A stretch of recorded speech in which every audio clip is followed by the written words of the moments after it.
Piracy is a service problem. You may have heard that quote from the founder of Steam itself, Gabe Newell. Piracy has grown to a more commonplace occurrence now more than ever, with big game companies making extreme examples out of those unlucky enough to be within their crosshairs, as well as others challenging the notion entirely whilst also defending its existence. I am going to have to make a disclaimer that I officially do not condone piracy. Ultimately, piracy is theft, and I do not condone the actions of those who, at the very least, make a profit off piracy. Piracy is bad, okay? Don't steal from billion-dollar companies. If you really want to express your love for something, you do it like everyone else, with your wallet. But that's the problem, isn't it? You have the money in your wallet, you want to express that love and support the art you enjoy, but you can't.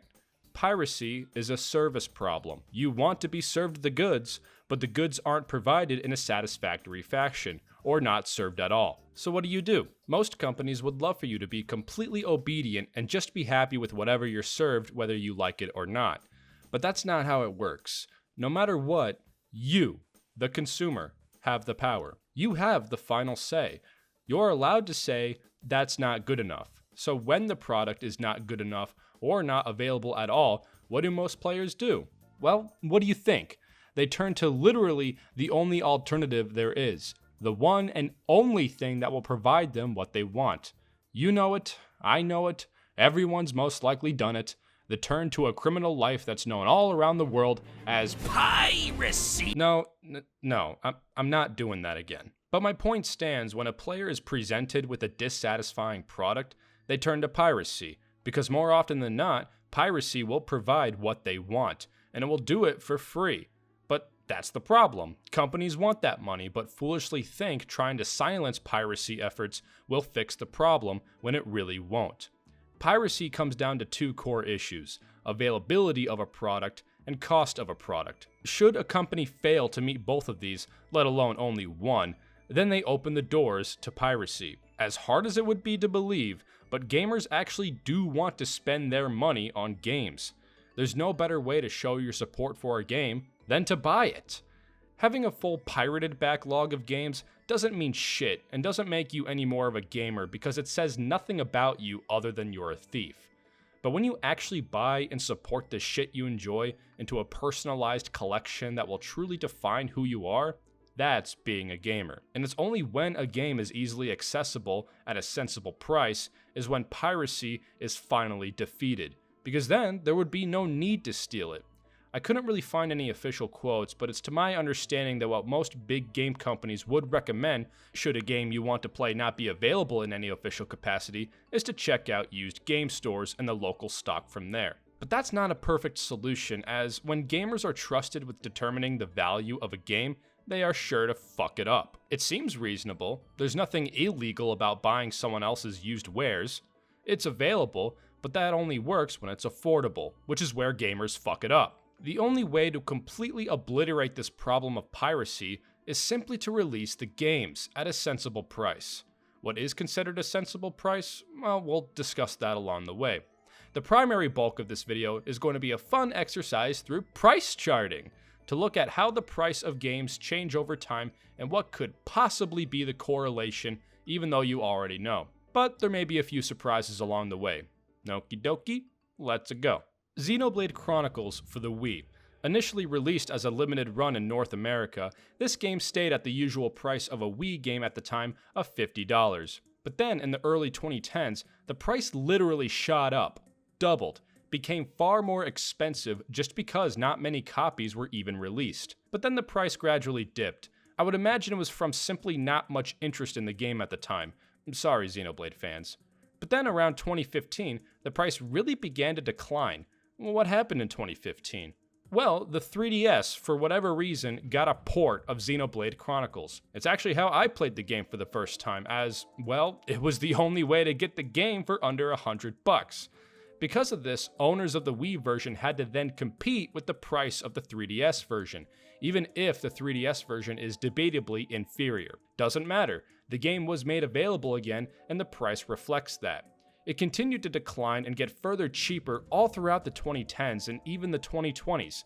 Thanks to the Switch, one of the highest selling consoles of all time, receiving a remaster. So now, by all accounts, this game is easily accessible, and because there is a debatably superior version on the Switch, then the used market has to compete by having the Wii version be dirt cheap. One of the most rare and sought-after Wii games reduced to the cost of a McDonald's meal. Metroid Prime, $10 to $15 all throughout the 2010s. Main reason is because this game has been readily available on every Nintendo platform since the initial release. Prime Trilogy on Wii, as well as the Wii's backwards compatibility, made this game an easy grab, but by 2020 things changed. The price shot up. What happened? Well, let's look at Prime Trilogy real quick. It stayed pretty stagnant in the 2010s. Not too affordable, but for $50 you can't complain for a 3-game compilation. Trilogy was also a limited release, so why didn't it shoot up like Xenoblade? Well, it's because Nintendo released Prime Trilogy on the Wii U eShop as a $20 digital release. This also applies to Xenoblade. That alone kept not only the price of Trilogy, but also the price of the original Prime release quite reasonable. But then in the early 2020s, the price finally shot up. Why? Well, because Nintendo shut down the Wii U eShop, making it so you could not purchase an official release of Prime anymore. Trilogy was the only legal way to purchase Prime at the time, and as a part of a 3-game collection at $20 on the eShop, it was an amazing value. It kept the GameCube original dirt cheap, and kept the price of the physical release of Trilogy reasonably low for collectors. Snagged my not-for-resale copy from my local used game store at only $60 thanks to this. But once the eShop shut down, that $20 value was gone, and would have to shell out for some scalper jackass just to own it. But look after early 2023, the price goes back down a bit. This is also seen with the original release, dipping to $20, which is not bad for a 20-year-old GameCube game. How? Because we got Prime Remastered, which stands as the definitive version of the game now. Now, used sellers not only have to compete with that, but also the value of Trilogy is weakened as one of its games is available through a graphically upgraded remaster. Prime 2 has a similar run, but not as nice of an outcome just because it's still not officially available right now as the making of this video. How about another famous GameCube game? Thousand Year Door. Average to above average pricing until, shoots up in 2020. Skip ahead a few years and look at that, goes back down. Why? Because it's now on the Switch. Not even just a port or remaster, a full remake, which caused the price of the original to drop to at least to the same price as the Switch version. So at least regardless of which version you want to play, you'll be spending the same money on either one. Hard to hate on remakes when they do make the original more accessible. But let's be fair here, since that's obviously not completely true. Silent Hill 2, slowly but surely climbing in price till as high as it is right now. Completely ridiculous. But why? It got a remake? Well, yeah, but let's be real here. These two are different games. Similar, but ultimately different experiences. It's a remake that cannot totally replace the original, so it does nothing to help the original's availability. The atrocious HD collection kept the price down as good as it could, but since there was no definitive or even decent supplementary way to play the game outside an original copy, this shit. So what are you gonna do, gamer? You gonna give $200 to Scalper Shithead, or are you just gonna pirate the damn game? After all, Konami sure as hell ain't gonna see that money. Only if you buy the remake, but what if you don't want the remake? Here's your cosmetics. Castlevania Circle of the Moon. Fuck it, why not? Pretty cheap, nothing to see here. Oh shit, there it goes. Gets expensive, because it was on Wii U eShop, but fuck you, it's gone now. Oh, but look, it's going down again. Gee, I wonder why. Oh look, a handy dandy collection available on all platforms. Gosh, that's so convenient, I might just buy it twice. Same exact pattern for the DS games. Expensive as fuck, and then whoop. Thank you, Dominus Collection. Man, I really wanted to add Ace Attorney Investigations to my physical DS game collection, and thank goodness it no longer costs $60. Took you long enough, Capcom. One thing I will mention, but should a game be a part of a compilation, then that may not always result in the best price reduction, because you now have all the value of everything else in the collection to contend with. To see what I mean, let's look at Mario Sunshine. Average used price for a GameCube game, till the dreaded 2020 price hike, which was thankfully extinguished with the help of the despised 3D All-Stars release. But it never got quite lower than $40 since you'd still have to spend at least $60 to play it on Switch. But shit, they removed it from the motherfucking eShop. So now only loose physical carts of 3D All-Stars exist, leading to, god damn it, the price of it crawling up. Now, thankfully, this hasn't affected the price of the original very much, but again, you have to think of it like competition. If you wanted to buy Mario Sunshine, you only have two choices. People looking to sell those GameCube copies have to understand they're going up with a newer release with 2 more games included, so their price has to reflect that, which is why the game stands around $40. I guess that's fine, but for a 20-year-old game, I'd certainly hesitate. Galaxy and 64 see similar price hikes, but not as drastic as Sunshine since GameCube games inherently aren't as supported. 64 is at least technically available on Switch Online, but I'm not counting subscription services. Subscription is never technically ownership. For games, you'd hardly see a subscription release make a difference. Switch Online ain't helping Majora's Mask keep under $50. The 3DS remake helped it dip a bit. If it was a better remake, I'm sure the results would be even better. Let's check my favorite game of all time. Oh my god! Why? I mean, it was already pretty expensive through the 2010s. Hell, even my copy cost $35 when I first bought it. At least the price stayed congruent with the Wii U version, and since that version sucks,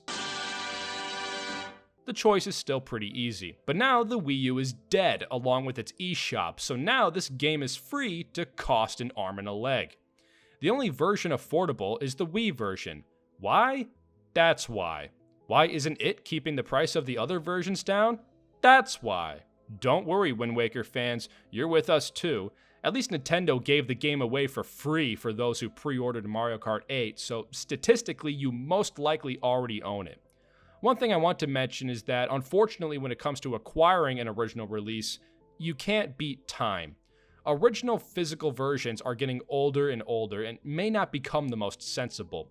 It's why I haven't even bothered to show any 8-bit and 16-bit games so far. Castlevania 4 was available on Wii, Wii U, 3DS, and the Legacy Collection, but it's still over $40 for the original SNES release.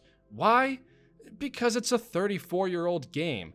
I hate to say it, but unless you can get original used retro games for real cheap, I wouldn't recommend it in favor of a new release via a retro compilation. Why? Just because it's cheaper, which matters to me, for you, speaking consumer to consumer. Come on, don't spend $50 for Mega Man 6 unless you're a really big fan of the game. Even then, Legacy is $15. What would you tell somebody to buy? Hey, maybe Anniversary Collection since that's gone down in price, specifically in 2015. Gee, I wonder what happened in 2015. Still, I'd like to think you'd be surprised at just how a release of any kind can make an impact. Secret of Mana was always a higher than average priced Super Nintendo game, but Collection of Mana caused it to dip right around 2020 when every other game went up. Earthbound is not enjoying a fortunate fate for original carts, but you can't be surprised when there's simply not a whole lot going around. It never helps if a game doesn't sell well. Sucks, but there will always be a next time. You know, I've been meaning to finally check out Xenoblade X, and thankfully I'm one of the 6 people who still plays on Wii U. Fucking hell though, $83? No gamer should spend that much on a Wii U game. Hang on, let me just remove the crop here and...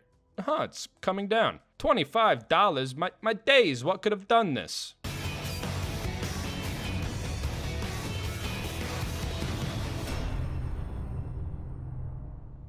At this point, you probably get the idea. Of course, there are other variables I cannot account for. I'm only using data from North American releases.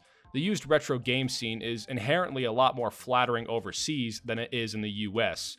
You compare international releases, and usually the Japanese versions are cheaper. To my understanding, it's simply because there are less Japanese collectors, so the used market is more healthy, and gamers from Japan usually take better care of their games.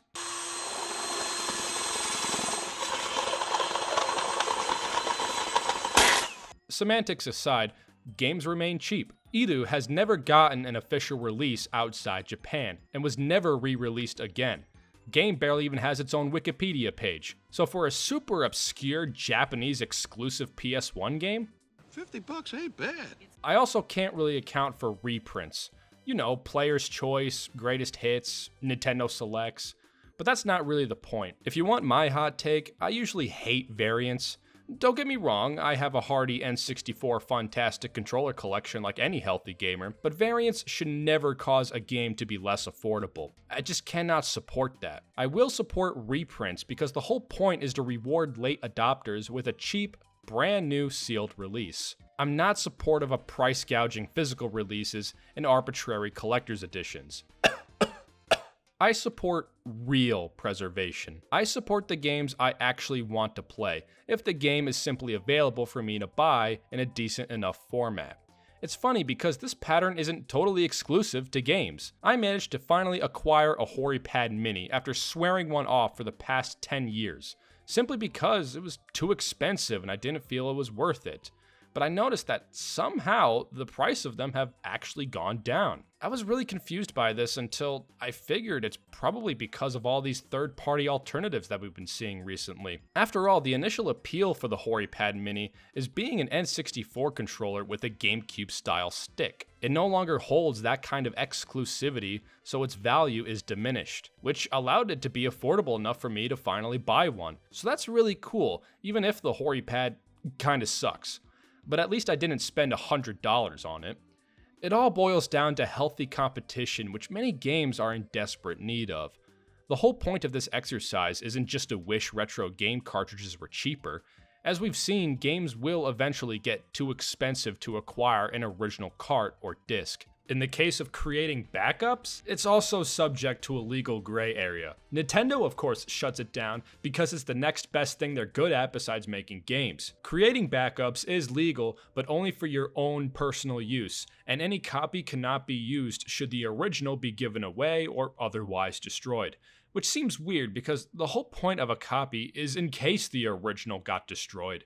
Wouldn't have an awesome remake of Nosferatu if some sleazy bastards hadn't held on to their original backups. Otherwise, they can't stop you from creating backups, but they most certainly can stop you from distributing them. The only reason emulators suffer legal scrutiny comes solely to the distribution of games. Many decomp efforts seem perfectly fair game as they only exist from you utilizing your own copy of the game, which is never provided. This also applies to emulation, which is completely legal. Creating those backups may put your games and/or consoles at risk as they'll require jailbreak methods that'll void warranties or completely destroy your game, but that's the compromise as I see it, and generally it's safest to make backups of original releases since no one's gonna care what you do with a 25-plus-year-old game cart or disc. Piracy will always be necessary because not every piece of media is gonna get the chance to be re-released, and the point is to avoid piracy, it just has to be released. Say I want to play Clock Tower 2.